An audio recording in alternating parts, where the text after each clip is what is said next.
कहानी की शुरुआत होती है एक घने जंगल को दिखाते हुए। एक आदमी पागलों की तरह भाग रहा था, इस उम्मीद में कि शायद उसे इस जंगल से भाग निकलने का कोई रास्ता मिल जाए। लेकिन ये जंगल इतना घना था कि यहाँ से बाहर जाने का कोई रास्ता नहीं नजर आ रहा था। यह आदमी सूरज को देखते हुए आगे बढ़ता है, लेकिन अब सूरज भी धीरे धीरे ढल रहा था। मगर इस आदमी ने भागना नहीं छोड़ा। भागते भागते एक पॉइंट आया जहाँ एक बोर्ड पर लिखा हुआ था पॉइंट ऑफ नो रिटर्न, यानी वहां से कोई वापस नहीं जा सकता। साथ ही इस बोर्ड पर नंबर 108B लिखा हुआ था। ये देखकर वो और भी ज्यादा परेशान हो जाता है। धीरे धीरे अंधेरा और बढ़ने लगा और पूरे जंगल में एक अजीब सा खौफ फैल गया। तभी अचानक एकदम से सारे परिंदे उड़कर वहां से चले जाते हैं। इस आदमी के कई मील के सफर के बाद भी उसे पूरे जंगल में कोई भी एक जंगली जानवर नहीं दिखाई दिया। न जाने ऐसा क्या था जिसे जंगली जानवर भी डर रहे थे। डर के मारे वह आदमी और भी तेजी से भागने लगा, लेकिन कई घंटों का सफर करने के बाद वह आदमी अचानक एक जगह पर आकर रुक गया और उसके चेहरे पर मायूसी छा गई, क्योंकि उसके सामने वही 108 नंबर वाला साइन बोर्ड था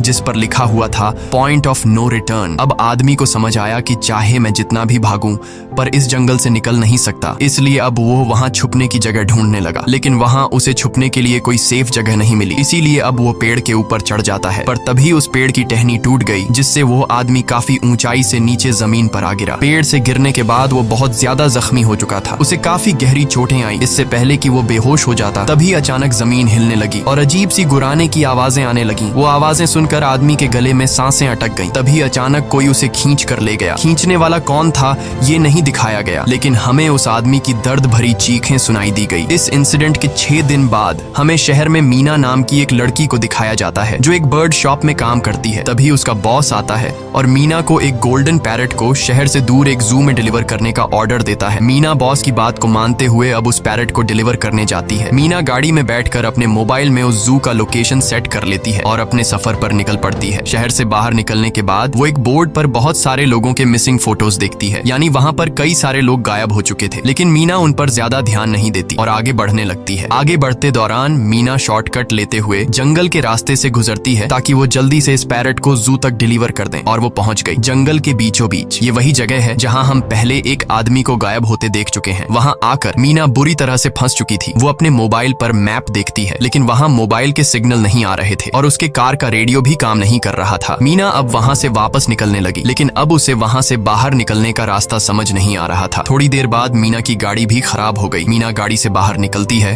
और उसे सामने लगा हुआ वही पॉइंट ऑफ नो रिटर्न वाला बोर्ड दिखाई देता है। मीना को कुछ समझ नहीं आता, इसीलिए वो पैरट के पिंजरे को हाथ में लेकर आसपास मदद ढूंढने आगे चली जाती है, लेकिन वहाँ आसपास किसी भी मदद का नामो निशान तक नहीं था। उसके बाद वो वापस उस जगह पर लौट आती है जहाँ उसने अपनी गाड़ी खड़ी की थी, लेकिन वहाँ से उसकी गाड़ी गायब हो चुकी थी। ये देखकर वो बहुत ज्यादा परेशान हुई। उसे लगा कि शायद वो उस जगह पर नहीं आई है जहाँ उसकी गाड़ी खड़ी थी, बल्कि ये किसी दूसरी जगह पर आ गई है और उसकी गाड़ी कहीं दूसरी जगह में खड़ी है, क्योंकि इस जंगल का हर एक पॉइंट एक ही जैसा दिखाई दे रहा था। अब अंधेरा भी गहरा होता जा रहा था। एकदम से पहले की तरह ही सभी परिंदे इन पेड़ों से उड़ जाते हैं। मीना को अब डर लगने लगा था, क्योंकि जमीन भी जोर जोर से हिल रही थी। मीना को वहाँ आसपास किसी के होने का एहसास होता है। तभी अचानक मीना को दूर किसी का साया नजर आया। मीना भागते हुए उसके पीछे आई, पर उसे वहाँ कोई भी नहीं मिला। तभी अचानक मीना को एक बूढ़ी औरत भागते हुए दिखाई दी। मीना भी दौड़कर उसका पीछा करने लगी। वो उससे मदद मांग रही थी, लेकिन वो औरत रुकती नहीं, तेजी से भागती रहती है। एक बार फिर मीना इस बूढ़ी औरत का पीछा करती है। अचानक वो बूढ़ी औरत फिर से गायब हो गई। मीना जब उसे ढूंढते हुए और आगे बढ़ी तो उसे दूर जंगल में एक बड़ा सा कमरा दिखाई दिया। वो बूढ़ी औरत उस कमरे के दरवाजे को खोलकर मीना से कहती है, अगर जिंदा रहना चाहती हो तो जल्दी से अंदर आओ। ये सुनते ही मीना बिना सोचे समझे दौड़ते हुए उस कमरे की तरफ गई। मीना के अंदर आते ही उसने गेट को लॉक कर दिया। मीना देखती है कि ये कोई अजीब सा कमरा है जिसमें एक बहुत बड़ा सा मिरर लगा हुआ था। उस बूढ़ी औरत के साथ यहाँ 2 और लोग भी थे। मीना घबरा कर उन लोगों से पूछती है, ये कौन सी जगह है? इस पर उस बूढ़ी औरत ने जवाब दिया कि इस जगह को हम दी कोब कहते हैं। मेरा नाम है मैडलन, ये लड़की है कियारा और इस लड़के का नाम है डेनियल। बूढ़ी औरत मीना से कहती है कि अभी बातचीत का वक्त नहीं है, तुम जल्दी से हमारे साथ मिरर के सामने खड़ी हो जाओ, क्योंकि कोई हमें देखने आने वाला है। मीना पूछती है, आखिर हमें कौन देखने आ रहा है? तो वो बूढ़ी औरत उससे कोई जवाब नहीं देती। एकदम बाहर से अजीब सी आवाजें आने लगी। मीना डर के मारे पूछती है कि ये आवाज किस चीज की है? तो कियारा मीना को बताती है कि इन्हें हम वॉचर्स कहते हैं। वे शीशे के दूसरे ओर से हमें देख रहे हैं, पर हम उन्हें नहीं देख सकते। वे हर रात सूरज ढलने के बाद यहाँ आते हैं और हमें देखते रहते हैं जब तक सुबह का सूरज नहीं निकल आता। तभी शीशे के दूसरी तरफ से शोर आने लगा। मीना पूछती है, ये शोर कैसा है? उस बूढ़ी औरत ने बताया कि वॉचर्स तुम्हारे आने से खुश हैं, तुम्हें यहाँ देखकर तालियां बजा रहे हैं। मीना बुरी तरह से कंफ्यूज थी, वो जल्द से जल्द यहाँ से निकलना चाहती थी। मैडलिन जिन्हें वॉचर्स कह रही थी, न तो अब तक मीना ने उन्हें देखा और न ही किसी और ने देखा था। रात गुजर जाती है, सुबह होने पर ये लोग उस जगह से बाहर निकल आते हैं। मैडलिन बताती है कि वे वॉचर्स सिर्फ रात में ही बाहर निकलते हैं, दिन के वक्त हम लोग जंगल में आजाद घूम सकते हैं। मीना रात भर यही सोच रही थी कि कब सुबह होगी और जल्दी से मैं इस जंगल से बाहर निकल जाऊं, इसीलिए वह फौरन जंगल से बाहर निकलने का रास्ता ढूंढने लग जाती है। तब मैडलिन बाकी सबको उसे रोकने से मना कर देती है, जैसे कि वह जानती हो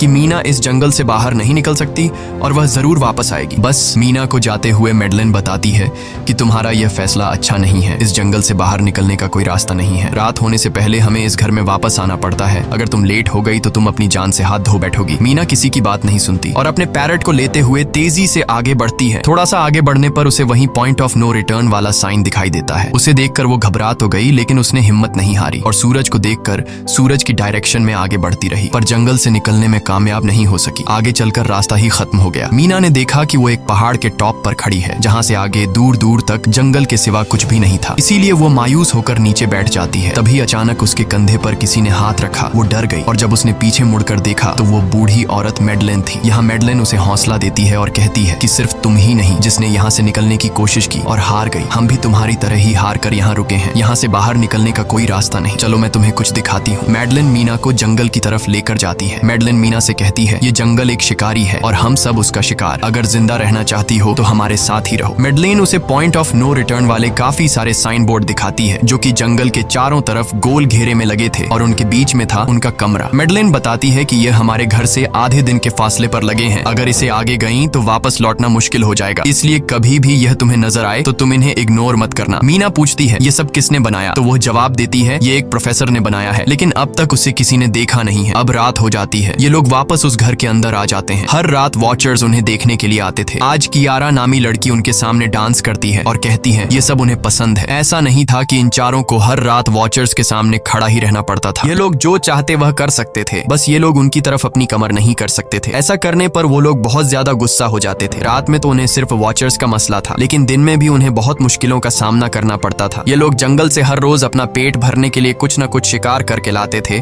जिससे उनका गुजारा हो जाता। अगले दिन कियारा और मीना दोनों जंगल में शिकार करने जाती हैं। मीना कियारा से पूछती है कि आखिर ये वॉचर्स चाहते क्या हैं? कियारा बताती है, मुझे भी कुछ खास नहीं पता, लेकिन मैडलाइन कहती है कि ये वॉचर्स हमें देखते हैं, हमें ऑब्जर्व करते हैं, लेकिन अगर हमने वॉचर्स को देखा तो हम पागल हो जाएंगे, क्योंकि वॉचर्स बहुत ही खूंखार दिखते हैं। कियारा अब उसे एक गड्ढा दिखाती है और कहती है, ऐसे बहुत से गड्ढे इस जंगल में मौजूद हैं। दिन के वक्त सारे के सारे वॉचर्स उन गड्ढों में रहते हैं और रात में वो यहाँ से बाहर निकल आते। दिन के वक्त ये लोग इसलिए बाहर नहीं आ सकते क्योंकि सूरज की रोशनी उनकी स्किन जलाती है। कियारा मीना को बताती है कि वो 5 महीने पहले अपने पति के साथ इस जंगल में आई थी और तब से वो दोनों यहाँ फंसे हुए थे, पर आज से 6 दिन पहले मेरा पति जंगल में रास्ता ढूंढने निकला है। मुझे उम्मीद है कि वो जरूर वापस आएगा और हम सबको यहाँ से सेफली ले जाएगा। यहाँ हमें मालूम होता है कि असल में कियारा का हस्बैंड वही आदमी था जिससे हमने मूवी के स्टार्ट में देखा था, जिसे कोई यहाँ से खींच कर ले गया और अब वो मारा जा चुका है। इस तरह से बातें करते हुए ये दोनों कमरे के पास वापस लौट आए। यहाँ मैडलिन ने मीना को 3 रूल समझाती है जिंदा रहने के लिए। सबसे पहला ये कि वो रात के वक्त घर का दरवाजा नहीं खोलेगी, दूसरा रात में वो आईने की तरफ अपनी कमर नहीं करेगी, और तीसरा ये कि दिन के वक्त वो उन गड्ढों के पास नहीं जाएगी और जितना हो सके रोशनी में रहेगी। जब तक तुम इन रूल्स को फॉलो करोगी तब तक तुम जिंदा रहोगी। लेकिन मीना को मैडलाइन की बातों पर बिल्कुल भी भरोसा नहीं होता। अब उस रात मीना इन वॉचर्स के बारे में जानना चाहती थी, इसीलिए वो शीशे के साथ कान लगाकर आवाजें सुनने की कोशिश करती है। जब उसे कुछ सुनाई नहीं देता तो मीना को मैडलिन की बताई गई वॉचर्स की बातें फेक लगने लगती हैं, इसलिए वह रूल्स को तोड़ते हुए अपनी कमर को शीशे की तरफ करके सो जाती है और ऐसा करने पर इन वॉचर्स को गुस्सा चढ़ जाता है। वो लोग जोर जोर से उस शीशे को मारने लग जाते हैं। शोर से मैडलाइन भी उठ जाती है और वह जल्दी से मीना को शीशे की तरफ खड़े रहने को कहती है और तब जाकर वो वॉचर्स का गुस्सा शांत होता है। यानी जब इंसान वॉचर्स को अपनी पीठ दिखाते हैं तो वह उसे खुद की इंसल्ट मानने लगते हैं। ये रात भी गुजर जाती है और अगले दिन मीना डेनियल के साथ शिकार पर निकलती है। वो डेनियल से पूछती है, क्या आज तक तुमने किसी वॉचर को देखा है? जिस पर डेनियल ने जवाब दिया कि मैंने भी आज तक वॉचर्स को नहीं देखा और जो भी वॉचर्स को देखता है वो जिंदा नहीं बच पाता। तब मीना डेनियल को समझाती है कि मुझे लगता है कि ये सब मैडलाइन की बनाई हुई कहानियां हैं जिसके अंदर वो हमें फंसा रही है। हमें जरूर उन गड्ढों को जाकर चेक करना चाहिए, शायद हमें यहाँ से बाहर जाने का कोई रास्ता मिल जाए। डेनियल भी यहाँ रहकर बहुत ज्यादा तंग हो चुका था और वो भी किसी तरह से रास्ता ढूंढकर इस जंगल से भाग निकलना चाहता था, इसलिए वो मीना की बात मान लेता है और वो दोनों गड्ढे के पास पहुंच जाते हैं। अब मीना अपने आप को रस्सी से बांधकर इस गड्ढे के अंदर उतरती है। रस्सी का दूसरा सिरा डेनियल ने पकड़ा हुआ था ताकि अगर मीना को कुछ भी हो वो जल्दी से मीना को बाहर की तरफ खींच ले। मीना नीचे गड्ढे में पहुंच जाती है जहां उसे बहुत सारा इंसानों का सामान मिलता है। मीना उस सामान को इकट्ठा कर लेती है। ये सारा सामान उन लोगों का था जो जंगल में वॉचर्स के शिकार हो चुके थे। डेनियल रस्सी के सहारे कैमरा, साइकिल और जरूरत का सारा सामान को बाहर ले आता है। मीना अब नीचे इंतजार करती है कि डेनियल कब रस्सी नीचे फेंकेगा और मैं ऊपर चली जाऊंगी। और इससे पहले कि मीना उस गड्ढे से बाहर निकल पाती, उसे गड्ढे के अंदर किसी के आने की हलचल सुनाई देती है। मीना जल्दी से डेनियल को रस्सी नीचे फेंकने की आवाज देने लगती है, लेकिन तभी मीना को पकड़ने के लिए एक वॉचर का हाथ बढ़ने लगता है। पर मीना धूप में खड़ी थी, इसलिए जब उस वॉचर के हाथ पर सूरज की रोशनी पड़ी तो उसका हाथ जलने लगा। इतने में डेनियल ने नीचे मीना के पास रस्सी फेंकी और मीना फौरन जल्दी से बाहर निकल आई। मीना पूरी तरह से डर गई थी। ये लोग उस सारे सामान को लेकर अपनी सेफ हाउस में आ गए, जहां मैडलिन ने उससे पूछा, ये सामान तुम्हें कहां से मिला? ये लोग झूठ बोल देते हैं कि ये सामान उन्हें इस जंगल से मिला। मैडलिन को इस जंगल में रहते हुए बहुत अरसा गुजर चुका था। वो जानती थी कि ये सामान उसे जंगल से नहीं बल्कि एक गड्ढे से मिला होगा। वो मीना से पूछती है, बताओ तुमने गड्ढे के अंदर क्या देखा? लेकिन मीना उसे कुछ नहीं बताती। ये लोग बहुत खुश थे कि आज रात ये लोग वॉचर्स को देख पाएंगे, क्योंकि मीना को गड्ढे के अंदर एक कैमरा मिला था। डेनियल किसी तरह जुगाड़ करके उस कैमरा को टीवी के साथ अटैच कर लेता है ताकि ये लोग भी टीवी पर वॉचर्स को देख पाएं। मैडलिन बार बार उन्हें समझाती है कि ये तुम लोग गलत कर रहे हो, लेकिन ये दोनों उसकी एक बात भी नहीं सुनते। आज रात ये लोग वॉचर्स के इंतजार में बैठे थे ताकि उन्हें वो देख पाए, लेकिन काफी रात होने के बावजूद भी आज कोई वॉचर उन्हें देखने नहीं आया और अब कुछ देर बाद उनके साथ कुछ अजीब सा होने वाला था। ये लोग बातचीत में मसरूफ थे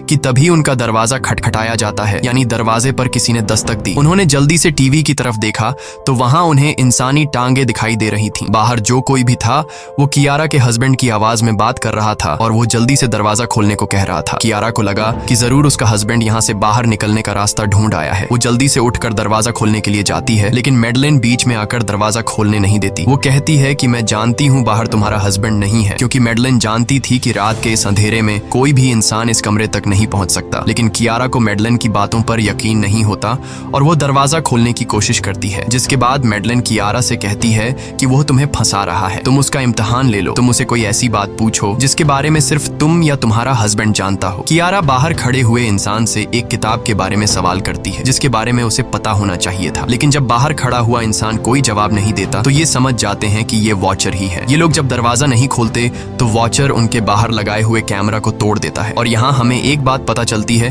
कि वॉचर्स इंसान के रूप में भी खुद को बदल सकते हैं। वॉचर्स उनकी इस हरकत पर बहुत ज्यादा गुस्सा हो गए थे। वे बहुत तेजी से शीशे को मारने लगे जिससे शीशे में एक बड़ा क्रैक भी आ जाता है, लेकिन यहाँ मैडलिन समझदारी दिखाते हुए सबको लाइन से शीशे की तरफ खड़ा कर देती है, जिससे वॉचर्स का गुस्सा थोड़ा बहुत ठंडा हो जाता है और वे वहां से चले जाते हैं। अब यहाँ मीना मैडलिन को बताती है कि हमने गड्ढे में से ये सारा सामान चुराया था। ये सुनकर मैडलिन बहुत ज्यादा गुस्सा हो जाती है कि तुम लोगों ने दूसरा रूल भी तोड़ दिया। अगली सुबह मैडलिन उस गड्ढे से लाया हुआ सारा सामान उठाकर वापस उसी गड्ढे में फेंक देती है, जिससे उन वॉचर्स का गुस्सा थोड़ा शांत हो जाता है। मगर अब इन लोगों को जंगल में बहुत ही ज्यादा अजीब चीजें दिखाई देना चालू हो गई थी और उसका सबसे ज्यादा असर डेनियल पर होता है। डेनियल अचानक बात बात पर बहुत ज्यादा गुस्सा करने लग जाता है। दूसरी तरफ कियारा, जिससे पहले उम्मीद थी कि उसका हस्बैंड जिंदा है और वो यहाँ आकर उसे यहाँ से बचा लेगा, लेकिन अब उसे पता चल चुका था कि उसका हस्बैंड अब वापस नहीं आएगा, जिसकी वजह से वह अंदर ही अंदर पूरी तरह से टूट चुकी थी और वो डिसाइड करती है कि वह वॉचर्स के इन गड्ढों में कूदकर अपनी जान दे देगी, क्योंकि अब उसके पास जीने की कोई वजह नहीं रही। वह ऐसा करने ही वाली होती है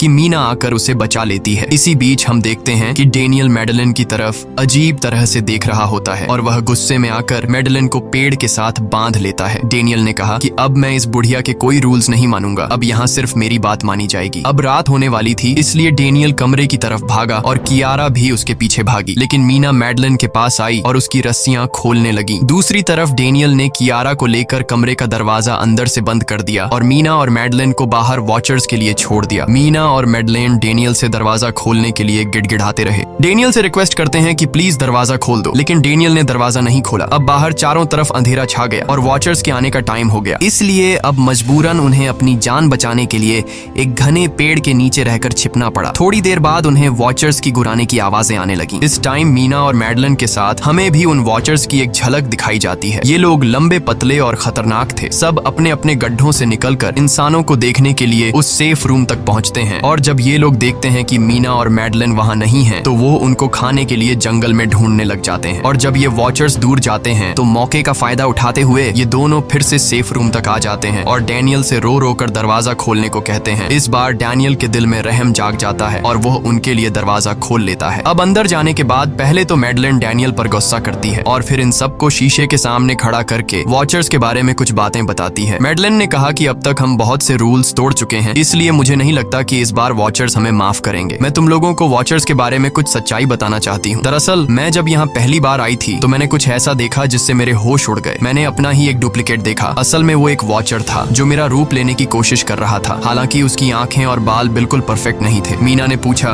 कि आखिर ये वॉचर्स हैं क्या चीज, जिस पर मैडलिन ने जवाब दिया कि ये सारे क्रीचर्स फेरीज हैं जो किसी जमाने में इंसानों के साथ मिलकर रहते थे। फेरीज पंखों वाले एक जादुई जीव थे, लेकिन वक्त गुजरने के साथ इंसानों को फेरीज की शक्तियों से डर लगने लगा। इसीलिए इंसानों ने फेरीज को खत्म करने का सोचा। इंसानों की तादाद ज्यादा थी, इसलिए फेरीज इंसानों का मुकाबला नहीं कर पाए। इंसानों ने इन फेरीज को जंगल में एक बहुत बड़े गड्ढे के अंदर कैद कर लिया और उन्हें श्राप से हमेशा हमेशा के लिए इस गड्ढे में बंद कर दिया। उसके बाद फेरीज कई 100 सालों तक उस गड्ढे में कैद रहे, लेकिन फिर वक्त के साथ उन्होंने जमीन के अंदर खुदाई करके निकलने के रास्ते बना लिए। आज वही फेरीज वॉचर्स के रूप में गड्ढों से निकलकर हमारे सामने आते हैं। हालांकि कई 100 सालों तक जमीन के अंदर रहने की वजह से उन्होंने अपने पंख और जादुई शक्तियां खो दी और साथ ही उन्हें सूरज की रोशनी से तकलीफ होने लगी, लेकिन अब भी उनमें रूप बदलने की शक्ति है। इस पर डैनियल ने मैडलिन से पूछा कि ये वॉचर्स हमसे क्या चाहते हैं और ये हर रात हमें देखते क्यों हैं, जिस पर मैडलिन ने बताया कि ये वॉचर्स एक बार फिर से जंगल से निकलकर इंसानों के बीच रहना चाहते हैं, लेकिन अपने असली रूप में ये इंसानों के बीच नहीं रह सकते। इसीलिए उन्होंने हमें यहाँ रखा हुआ है ताकि हमें देखकर हमारा रूप ले सकें और हमसे आज के दौर के तौर तरीके सीखकर इंसानों के बीच रह सकें। मैडलिन ये सब बातें बता ही रही थी कि अचानक सभी वॉचर्स वापस लौट आए और जब वॉचर्स को पता चलता है कि मैडलिन और मीना वापस अपने कमरे में आ गए हैं तो वो सब गुस्से से भड़क उठे और दरवाजा तोड़ने की कोशिश करने लगे। इन चारों ने टेबल को खींचकर दरवाजे के सामने रख दिया ताकि दरवाजा वॉचर्स तोड़ न सके, लेकिन वॉचर्स की ताकत काफी ज्यादा थी और इन चारों को पता चल चुका था कि जल्द ही वॉचर्स अंदर आ जाएंगे और उन्हें मौत अपनी आंखों के सामने दिखाई दे रही थी। तभी उन्होंने देखा कि टेबल को घसीटकर दरवाजे तक ले जाने की वजह से कारपेट पलट गई है। जब उन्होंने कारपेट हटाया तो उन्हें नीचे एक बड़ा लोहे का गेट नजर आया। उन्होंने जल्दी से गेट खोला तो उन्हें पता लगा कि नीचे एक बहुत बड़ा बंकर है। ये लोग जल्दी से उस बंकर के अंदर घुस गए और ऊपर से लोहे का गेट बंद कर दिया। ये लोग इस बात को लेकर परेशान थे कि ये बंकर यहाँ पर मौजूद था और इन लोगों को पता भी नहीं चला। इस बंकर के नीचे बहुत फैसिलिटीज थी, हजारों दिन का खाना, एक कंप्यूटर और भी बहुत सारा जरूरत का सामान रखा था। मीना जानना चाहती थी कि आखिर ये जगह किसने बनाई, इसीलिए वो उस कंप्यूटर को ऑन कर लेती है। उस कंप्यूटर में बहुत सारा डेटा सेफ था, जिसे खोलने पर उन्हें पता चलता है कि ये सारी जगह प्रोफेसर मार्टिन ने बनाई थी। असल में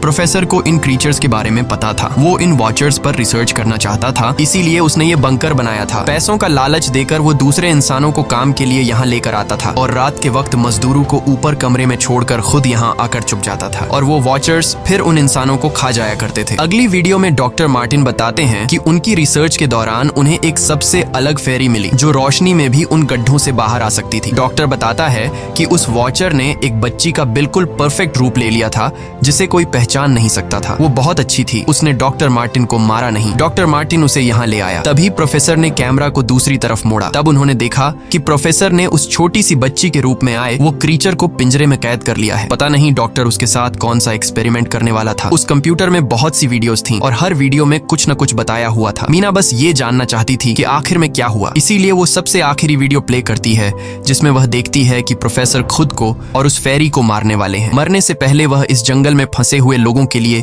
यहाँ से निकलने का रास्ता बता देता है और कहता है कि शाम में जिस डायरेक्शन में परिंदे भागते हैं उस डायरेक्शन में भागने से वे लोग इस जंगल से निकल सकते हैं। उसने इस रिकॉर्डिंग मैसेज में कहा था कि अगर कोई इस जंगल से निकलने में कामयाब हो गया तो यूनिवर्सिटी में जाकर मेरी सारी रिसर्च तबाह कर देना। मैंने यहाँ आकर बहुत बड़ी गलती कर दी। उसके बाद प्रोफेसर ऊपर चले गए और फिर 2 गोलियों की आवाज आई, जिससे उन्हें समझ आया कि प्रोफेसर ने पहले उस फेरी को मारा और फिर खुद को गोली मार दी। आज रात ये चारों बहुत खुश थे क्योंकि उन्हें इस जंगल से जान छुड़ाने का रास्ता मिल गया था। अगली सुबह सभी लोग अब बंकर से बाहर निकलते हैं तो देखते हैं कि उनका सेफ हाउस उन वॉचर्स ने पूरी तरह तबाह कर दिया है और आज के दिन उन्हें लाजमी इस जंगल से निकलना होगा, वरना ये लोग मारे जाएंगे क्योंकि रात को अब उनके पास छिपने के लिए कमरा भी नहीं बचा था। ये लोग अब यहाँ जंगल से निकलने के रास्ते में बढ़ने लगते हैं। वो परिंदे जिनके बारे में प्रोफेसर बता रहे थे वे तो शाम को उड़ने वाले थे, लेकिन उन्हें शाम होने से पहले जंगल से बाहर निकलना था। इसलिए मीना अपने पास मौजूद पैरट को आजाद कर देती है। जिस डायरेक्शन में वह उड़ता है उसी डायरेक्शन में ये लोग चलने लग जाते हैं। चलते हुए रास्ते में ही उन्हें एक कब्र मिली। मैडलेन उस कब्र को देखकर बताती है